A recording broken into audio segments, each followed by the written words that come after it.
NASA ಗಗನಯಾತ್ರಿಗಳಾದ Sunita Williams, Butch Wilmore ಹಾಗೂ ತಂಡ ಸುರಕ್ಷಿತವಾಗಿ ಭೂಮಿಗೆ ಮರಳಿದ್ದಾರೆ. ಫ್ಲೋರಿಡಾ ಸಮುದ್ರದಲ್ಲಿ SpaceX Dragon spacecraft ನೌಕೆ ಲ್ಯಾಂಡ್ ಆಗಿದೆ.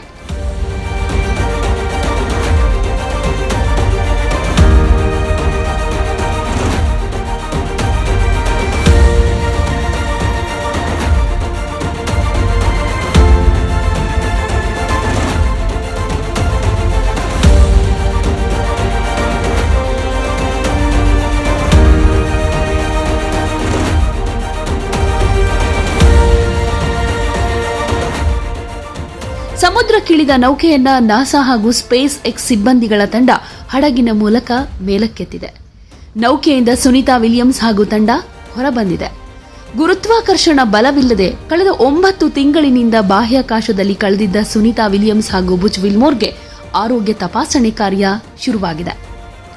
ಭಾರತೀಯ ಕಾಲಮಾನದ ಪ್ರಕಾರ ಇವತ್ತು ಬೆಳಿಗ್ಗೆ 3:27ಕ್ಕೆ ಫ್ಲೋರಿಡಾ ಸಮುದ್ರದಲ್ಲಿ ಸ್ಪೇಸ್ ಕ್ರಾಫ್ಟ್ ನೌಕೆ ಇಳಿದಿದೆ. ಈ ನೌಕೆಯಲ್ಲಿ ಒಟ್ಟು 4 ಇದ್ರು. ನಿಕ್ ಹೇಗ್, ಸುನಿತಾ ವಿಲಿಯಮ್ಸ್, ಬುಚ್ ವಿಲ್ಮೋರ್ ಹಾಗೂ ರಷ್ಯಾದ ಗಗನಯಾತ್ರಿ ಅಲೆಕ್ಸಾಂಡರ್ ಗೊರ್ಬುನೋವ್.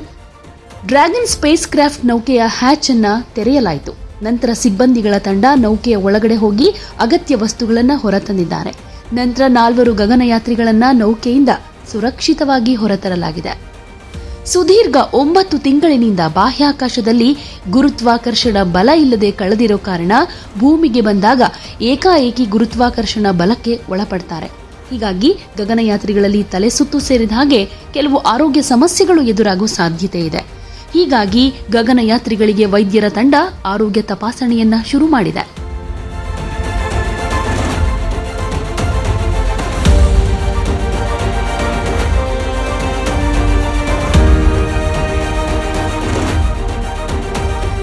ಸುನಿತಾ ವಿಲಿಯಮ್ಸ್ ಅವರನ್ನ ಎತ್ಕೊಂಡು ಬಂದು ಸ್ಟ್ರೆಚರ್ ಮೂಲಕ ಅವರನ್ನ ಹೊರಗಡೆಗೆ ಕರ್ಕೊಂಡು ಬಂದ್ರು. ಅಂದ್ರೆ ಸುನಿತಾ ವಿಲಿಯಮ್ಸ್ ನಿಂತ್ಕೊಳ್ಳೋದಕ್ಕೆ ಸಾಧ್ಯ ಇಲ್ಲ. ಅಂದ್ರೆ ಸುನಿತಾ ವಿಲಿಯಮ್ಸ್ ಸದ್ಯಕ್ಕೆ ನಿಂತ್ಕೊಳ್ಳೋದಕ್ಕೆ ಸ್ವಲ್ಪ ಕಷ್ಟ. ಹೀಗಾಗಿ ಕುಳಿತುಕೊಂಡೇ ಅವರನ್ನ ಹೊರಗಡೆ ಕರ್ಕೊಂಡು ಬಂದಿದ್ದಾರೆ. ಸ್ಟಾರ್ ಲೈನರ್ ನೌಕೆಯಲ್ಲಿ ಕಾಣಿಸಿಕೊಂಡ ತಾಂತ್ರಿಕ ದೋಷದ ಕಾರಣ ಅಂತಾರಾಷ್ಟ್ರೀಯ ಬಾಹ್ಯಾಕಾಶ ನಿಲ್ದಾಣದಲ್ಲಿ ಸುನಿತಾ ವಿಲಿಯಮ್ಸ್ ಹಾಗೆ ಬುಚ್ ವಿಲ್ಮೋರ್ ಅವರ ಕಾರ್ಯಾಚರಣೆಯ ಅವಧಿಯನ್ನ ವಿಸ್ತರಿಸಬೇಕಾಯಿತು. ಸುದೀರ್ಘ 9 ತಿಂಗಳ ಕಾರ್ಯಾಚರಣೆಯನ್ನ ರೋಮಾಂಚನಕಾರಿ ಪೂರ್ಣಗೊಳಿಸಿ ಭೂಮಿಗೆ ವಾಪಸ್ಸಾಗಿದ್ದಾರೆ. 2024ರ ಜೂನ್ 5ನೇ ತಾರೀಕು ಬೋಯಿಂಗ್ನ ಸ್ಟಾರ್ ಲೈನರ್ ಪ್ರಾಯೋಗಿಕ ನೌಕೆಯಲ್ಲಿ ಸುನಿತಾ ವಿಲಿಯಮ್ಸ್ ಹಾಗೆ ಬುಚ್ ವಿಲ್ಮೋರ್ ಐಎಸ್ಎಸ್ಗೆ ಹಾರಿದ್ರು. ಕೇವಲ 8 ದಿನಕ್ಕೆ ಅಂತ ಹೋಗಿದ್ದು, ಆದರೆ ತಾಂತ್ರಿಕ ದೋಷದ ಪರಿಣಾಮ ಇಲ್ಲಿ ತನಕ ಇರಬೇಕಾಯಿತು.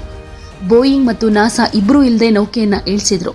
ಅಂತಿಮವಾಗಿ ಸುನಿತಾ ಹಾಗೂ ಬುಚ್ ವಿಲ್ಮೋರ್ ಅವರ ಪ್ರಯಾಣವನ್ನ 2025ರ ಮಾರ್ಚ್ಗೆ ಮುಂದೂಡಲಾಗಿತ್ತು. ಈಗ ಅವರನ್ನ ಯಶಸ್ವಿಯಾಗಿ ಸುರಕ್ಷಿತವಾಗಿ ಭೂಮಿಗೆ ಕರೆತರಲಾಗಿದೆ.